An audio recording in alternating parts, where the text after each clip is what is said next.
Os carros podem ficar mais baratos nos próximos dias, isso mesmo, aquela expressão que você já conhece do famoso carro popular pode estar voltando aqui para o Brasil e eu vou te explicar tudinho nesse vídeo. Fica aí!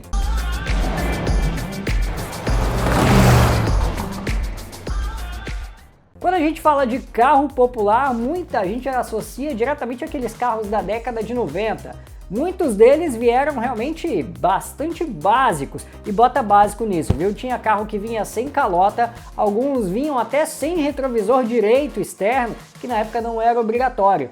Só que nos últimos anos o comportamento do brasileiro mudou, e essa questão de carro popular foi ficando de lado. Até porque os carros encareceram bastante nos últimos anos. Os mais baratos vendidos aqui no Brasil atualmente já estão aí na casa dos 70 mil reais. Quer um exemplo disso? O Renault Kwid já está beirando essa faixa dos 70 mil reais e quando ele foi lançado aqui no Brasil em 2017, ele custava nada menos do que 30 mil reais. Exatamente, o preço mais do que dobrou esse tempo inteiro. Só que existem vários fatores para explicar o porquê que o preço aumentou tanto assim. Corrigido pelo IPCA, esses 30 mil do Kwid lá no lançamento, atualmente em 2023 seriam equivalentes a 41 mil reais. Você pode ter notado uma diferença de valores e tem mesmo. É exatamente o que eu vou te explicar agora. Mas antes, não esquece de deixar um like aqui nesse vídeo, assim esse conteúdo aqui vai chegar a outras pessoas que, assim como você, querem saber sobre a suposta volta do carro popular ao Brasil. E se você gosta de saber as novidades do mundo dos automóveis, ver avaliações, comparativos, eu te convido a fazer parte da nossa comunidade. Para isso, clica no botão que está aqui embaixo do vídeo para se inscrever no canal e ativa também o sininho das notificações. Em relação aos fatores que encareceram os carros nos últimos anos, a gente pode citar a pandemia. Durante a pandemia, houve uma crise de semicondutores, que são peças ali eletrônicas que as marcas usam para a fabricação dos carros. Com isso, muita marca precisou parar a produção. O Onix aqui no Brasil foi um dos carros que teve as vendas afetadas por conta disso. E pela demanda de veículos se manteve praticamente igual, e com uma menor produção, o que acontece quando você aumenta a demanda ou quando você diminui a oferta? O produto tende a encarecer. E esse foi um dos fatores que acabou causando o encarecimento dos veículos 0 km. E aí, isso também puxou em relação aos veículos seminovos, né? Aquele usadinho, até porque muita gente não tinha tempo para esperar um carro 0 km chegar, queria trocar de carro ou precisava comprar um carro, acabou optando pelo seminovo. E aí o que aconteceu? O preço dos seminovos também disparou. É claro que existem outros fatores, como por exemplo a necessidade de investir em mais tecnologias para se adequar às novas normas de segurança e também de emissões de gases poluentes, que estão cada vez mais exigentes. Os carros precisam cada vez ser mais seguros e também emitir menos poluentes, menos gases poluentes. Com isso, o preço no desenvolvimento dessas novas tecnologias acaba refletindo diretamente no preço final dos carros. E vale também notar uma mudança de comportamento da indústria nos últimos anos.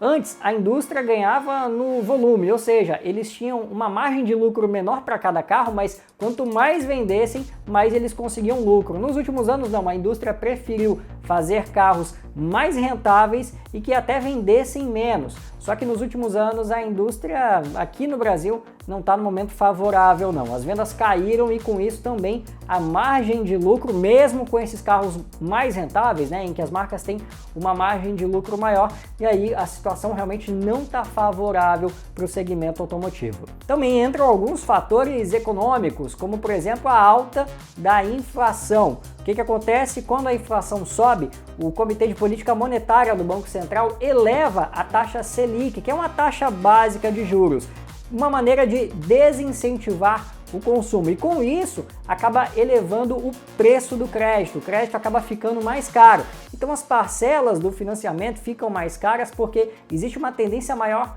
de calote. E com isso as pessoas acabam pagando um juro mais alto no financiamento. Uma maneira de desincentivar o consumo e tentar dar uma diminuída na inflação. Então, em 2023, o Brasil vive uma realidade econômica em que os carros alcançaram um patamar de preço bastante alto, o salário ficou achatado e o crédito está muito caro por conta da inflação e das medidas do Banco Central para tentar conter a inflação aqui no país. Com o mercado mais fraco, as fabricantes fazem o quê? Suspensão de contratos de trabalho, demissão e até aquelas férias coletivas antes do tempo.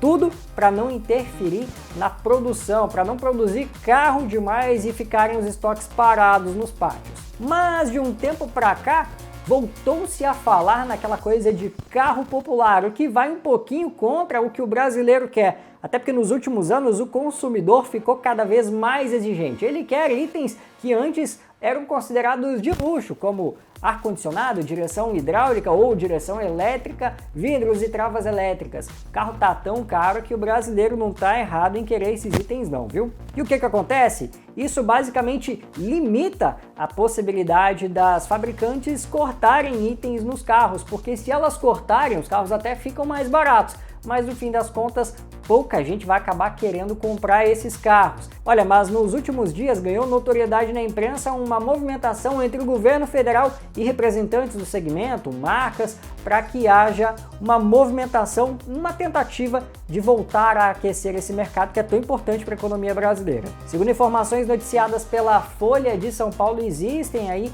algumas informações, negociações em relação à linha de créditos, redução de tributos e um planejamento especial de financiamento com uma taxa mais baixa. O governo federal estaria conversando de forma individual com algumas marcas, até porque cada uma tem um certo interesse e o foco principal estaria naqueles carros de 70 a 80 mil, que hoje são os mais em conta do mercado nacional. A expectativa seria de baixar o preço desses carros para algo entre 50 e 60 mil reais. Uma diferença de 20 mil. Entre as supostas medidas oferecidas pelo governo federal também estaria a possibilidade do uso de uma parte do FGTS para que as pessoas pudessem trocar o carro usado em um carro 0 km. Falou-se também na possibilidade de um benefício exclusivo para carros movidos exclusivamente a etanol, o que gerou um certo ruído para as montadoras, já que elas dizem que os carros flex têm a tecnologia há bastante tempo, né? Uma tecnologia de 2003,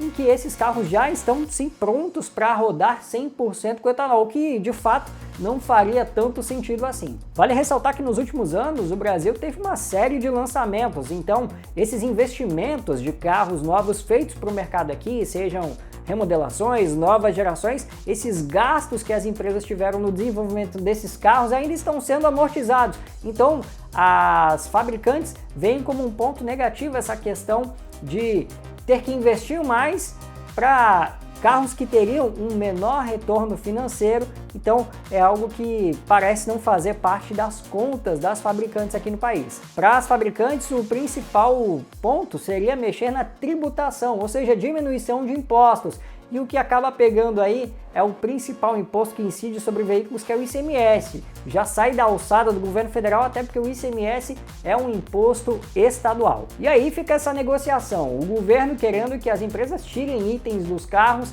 enquanto as empresas querem que o governo diminua a tributação. Por enquanto, nada realmente resolvido. Mas no dia 25 de maio, tá bem pertinho, agora nessa mesma semana, para você que está assistindo o vídeo antes do dia 25 de maio, há a possibilidade de um anúncio que realmente possa mudar a realidade do mercado automotivo nacional. Por que o dia 25 de maio? Porque é o Dia Nacional da Indústria. Então há a expectativa de um anúncio que vá sim mexer com as estruturas do mercado automotivo aqui no Brasil. Esse anúncio deve ser feito na Fiesp, a Federação das Indústrias do Estado de São Paulo, e a gente vai ver nos próximos capítulos o que vai acontecer. Será que vai ser a volta do carro popular? A gente imagina também que haverão benefícios para carros híbridos e elétricos, o que não é nada mal, até porque todas as marcas têm interesse em benefícios para esse segmento.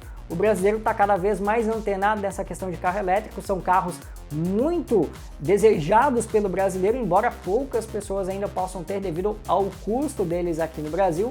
Mesmo com uma série de incentivos, alguns estados não cobram, por exemplo, IPVA de carros elétricos, ainda eles são uma realidade distante para a maior parte dos brasileiros. Mas a possibilidade mais real é de que haja um anúncio que vai mexer justamente no mercado de entrada. Agora, chamar de carro popular de 50 a 60 mil reais ainda é forçar um pouquinho a coisa, viu? Se você gostou de saber todas essas informações, está ansioso para saber o que vai acontecer, fica ligado aqui no Auto Repórter. Te convido a se inscrever aqui no canal, clica no botão aqui embaixo desse vídeo, ativa o sininho das notificações. Se tiver novidade, você fica sabendo aqui em primeira mão. Não esqueça também de deixar um like, assim outras pessoas que querem saber sobre esse conteúdo, como você está sabendo agora, vão poder acessar esse vídeo aqui e saírem bem informadas dele. Valeu, fui!